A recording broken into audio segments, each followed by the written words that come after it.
Justin's been in the internet world a long time. He's been instrumental in other large companies. Net Zero was one, right? So Net Zero, anybody remember Net Zero years ago, one of the first internet service providers? I thought it was a really cool company.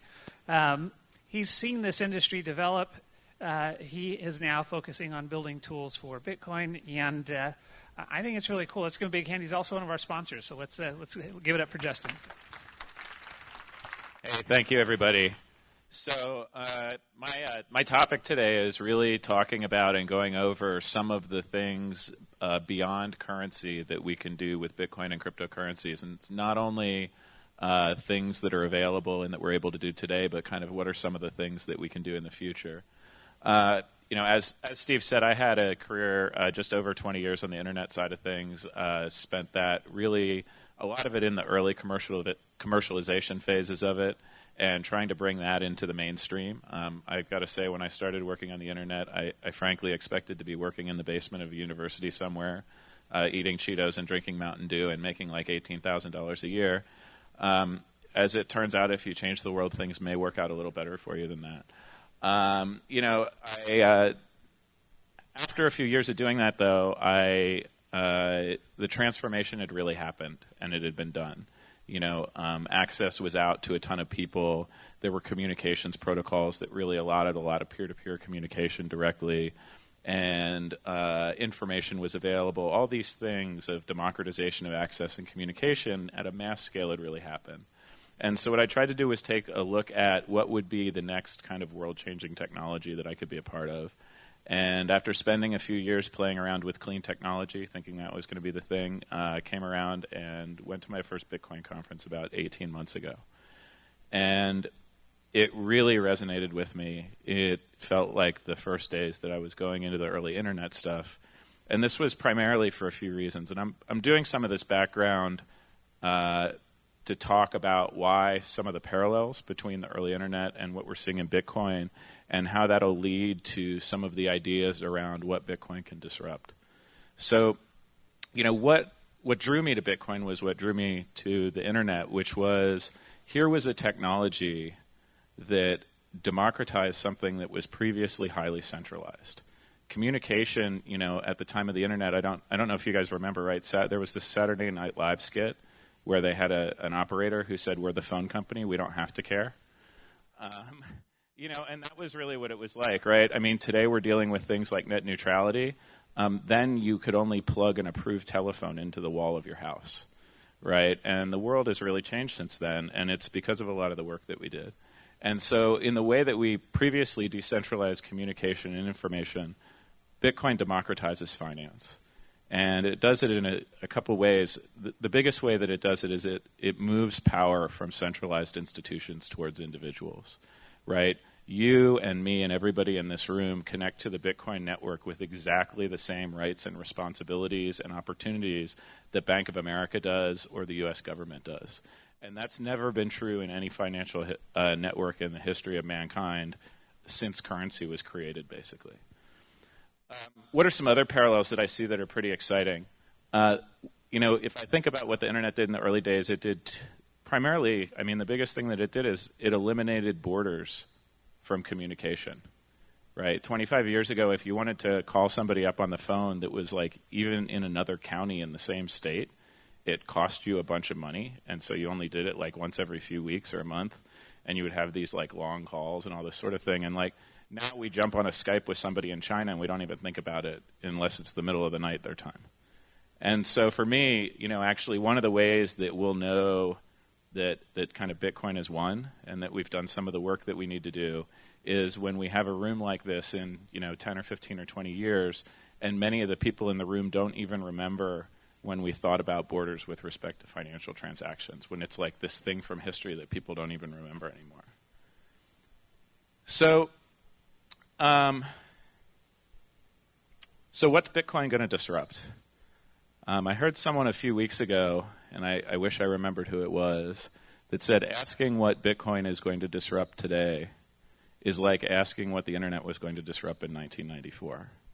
And, you hear a lot of naysayers out there right now that say, well, but the existing financial networks are better at this, or they're better at that, or they can do this that you can't do, or that you can't do. But let me step back and remind you of some things. 20 years ago, where we were when we tried to connect to the internet is you would spend like 5 minutes with squeaky modems and busy signals trying to connect to a service that would then allow you to spend 30 minutes to download one page of a newspaper that was 2 weeks old. The internet's done a pretty good job of disrupting the news industry since then.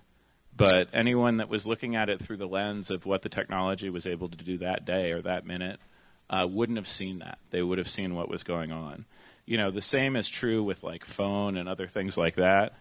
And the other objections that you hear about Bitcoin is like, oh, well, we could drop the costs on transfer fees for international, or we could do this, or we could do that in the banking system. We heard exactly the same thing from the telecom companies. The telecom companies had an answer to the internet. It was like frame relay and ISDN. How many people in the room have an internet connection? A few. How many of you have an ISDN connection or a frame relay connection? Huh. Oh, you do? Awesome, Paul. No, right now. Today. No? Oh, man. I guess the internet won. Funny how that works. So some of the surprising things that you never would have thought of when you saw that text scrolling across the screen that have been disrupted are things like shopping, right? Not super surprising. Amazon was pretty early. How about like taxis and hotels, right? You would have never seen something where you're like, you're communicating in front of a computer is going to disrupt how you ride around in a car, right? But that stuff has all been totally changed. I mean, it's changed how we date. And that's pretty crazy, right? Walking up to somebody and starting a conversation to see if you like them is actually a pretty old school technology. It's been around for quite a while. And to think that something that's been like that embedded in the way that we work since we've existed as people, actually being changed because of a new technology, we're going to see the same thing here. So what are the things that we are going to disrupt now that we've gone through that background? I think some of these things are really easy to see, right? There's some things that are happening today. Remittance is one of them, right? We talked about how Bitcoin eliminates borders for financial transactions. There was just an announcement this week that by the end of this year, on top of the Bitcoin blockchain, NASDAQ intends to be trading stocks. And there's some pieces of that are decentralized that are riding on top of the decentralized Bitcoin blockchain. But it's still pretty impressive to see a market that's a multi-trillion-dollar market being disrupted in the first few years of a new technology. Loans and P2P are something that's coming up. That one's pretty obvious. If you want to loan money to a farmer in Africa from the United States, it's a lot easier to use it doing Bitcoin than trying to figure out how to get money there. Another one that's really exciting to me that I think we're just starting to see the beginning of right now is the opportunity for Bitcoin to really disrupt media. And let me talk about that for just a minute. So the internet, as I talked about before, really did disrupt media, news, all those kinds of things. In some ways, it wasn't in a really positive way. Because one of the things that's happened is we've ended up in a world where a lot of news and content sites, instead of creating great articles that really draw you in and provide a lot of value, they focus a lot of their energy on creating great headlines that make you click on them, and then less on what the value of the actual information is that they give you once you've clicked on the link. Well, Bitcoin has the opportunity to change that, which is really exciting to me. And the advertising model on the internet for media is really broken, right? When you go to a web page, they get like, if they're doing really well on advertising, they get like a quarter of a penny every time that you visit there. Right, and what that does is it does two things. One is they get paid based on you visiting there, not on you liking the content, which is one thing. The second is the amount of money that they get for it pushes you towards writing kind of short, junky, not well investigated content, because the amount of revenue you're generating that way isn't enough to pay for good reporters, for investigative journalism, for all those other sort of things. It's just not well supported in the mainstream. Imagine a world where we have effective microtransactions that are working, where I can easily send, using payment channels and things like that, a half a penny, a quarter of a penny, a tenth of a penny, and now I can go to a page, I can input into my web browser, here, if I'm paying less than this amount per page, just automatically pay the website. right? Get rid of paywalls, get rid of advertisements, do all those other things, right? I would pay half a penny a page to not see ads anymore. I would have a better user experience. The content site would double their revenue. And actually, to me, equally importantly, it would create a more authentic relationship between the content producer and the reader, because there's not this like third-party voyeur in the room that's paying for everything, and watching everything that you do while they pay for it.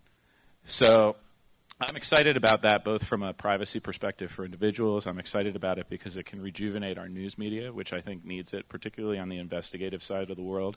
And I like it because, again, it allows you to have that authentic connection, which I feel like is missing today. Copyright's another thing that's being disrupted by Bitcoin and the blockchain. There's several startups out there that are working in this space today where when you're going through the process of creating a new creative art, like a piece of music, or a document or something like that, you can use cryptography to basically take a encrypted picture of that document, basically a hash of it, and you can store that hash in the Bitcoin blockchain. And what you're able to do by storing that hash in the Bitcoin blockchain is you're able to prove that that original document you had at that point in time. So this does two things for you. One is if someone accuses you of stealing their material, you can actually go through and provably show them what your entire creation process was. The second is if someone tries to steal your material, you can go back and prove that you had previous ownership of it. So this is actually a way for individuals to be able to protect and prove ownership of content that they're creating in a very low-cost way that doesn't require lawyers, middlemen, or other people to do the validation. They can be self-validating in a way that's provably true. Titles and deeds, similarly, there's a company in the space called Factum, and they're doing some work with the government. I believe it's down in Honduras, where with the land title office down there, there's potentially some fraud issues. Maybe not there, but in some places. And, what happens there is if you want like a really nice beachfront house, instead of going and paying the current owner of the house, you go and pay somebody in the land office to change the database, which is, yeah, it's pretty awesome. And so what they want to do is in order to create a better control environment around what they're doing, is actually write hashes of those titles into the blockchain. Because what that does is it creates a irreversible chain of proof of what ownership looked like, and doesn't allow people to go in and just change data behind the scenes in a way that's not auditable or trackable. Another piece that's interesting, and Chris talked about it a little bit earlier, is around identity and what's being done with identity. There's actually a lot of work in that space today. So I think a lot of us have talked about some of the challenges with current identity systems, in particular, that you can be dependent on others around it. And so there's a lot of experimentation going on today about ways that people can own their own identity and store that identity in the blockchain in a way that they control the rights and ownership around that data, but it's publicly provable. Much of that is actually still in the research phase today. It's work that's being done. There's challenges with putting identity in blockchains because of issues around if you want to share it with anyone, you have to publish it to everyone because of the openness of the public ledger. And so there needs to be some work around how you can both be decentralized, open, and sharing, but still protect user privacy.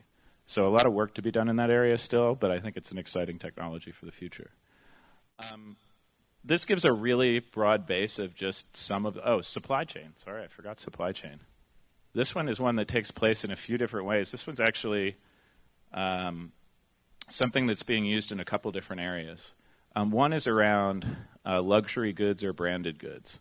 So I don't know if many of you in the audience are aware, but even if you go into like a normal store, like a Best Buy or a Radio Shack or somewhere like that, for the company Beats a few years ago, 40% of the headphones that were being sold as Beats headphones, even through legitimate sources, were fraudulent. They had actually been fraudulently swapped out or introduced into the supply chain. So basically, these major retailers were buying fraudulent headphones and not knowing it, and much less the shops that were intentionally doing it. And so one of the things that's being looked at is basically anytime you produce like a luxury good or high value good that could be duplicated fraudulently, you create a digital token for it that travels with the device. So as the headphone or the box of headphones goes from Beats to the person who's transporting it to the local distributor in the country to the store to the everything, the digital tokens that identify those items actually move with it in a way that allows the consumer to know that they're getting an authentic item. There's similar work that's actually being done on the pharmaceutical side of the world where you actually have to track both pieces, right? You want to make sure the pharmaceuticals that you're getting at the pharmacist are real, right? If you're buying a drug, you want to actually get that drug, not another one. But they also, the pharmacy industry wants to be certain that if you're buying it, that you're actually supposed to buy it. And so there's some work being looked at that basically has tokens moving at each other from both sides. You have prescriptions moving up one side and you have pills moving up the other side. And then at the pharmacy, when they get shipped to you, they both get destroyed. And so it's a way to do authenticity both around prescriptions and around the pills that are being passed. Pretty interesting and exciting one. And, these are just a really small handful of examples. And, truthfully, as I lay these out, 20 years ago, I didn't see Uber or Waze or Snapchat or any of those things coming. And, I think that similarly true, it is nearly impossible today to see all the ways that Bitcoin and blockchain can potentially affect our lives in the future. But hopefully I've given at least a few ideas that people can think about to see some of the uses and activities beyond currency that will help lead to growth in this ecosystem. That's it. Any cues? All right. Thank you. Give them a big hand, folks.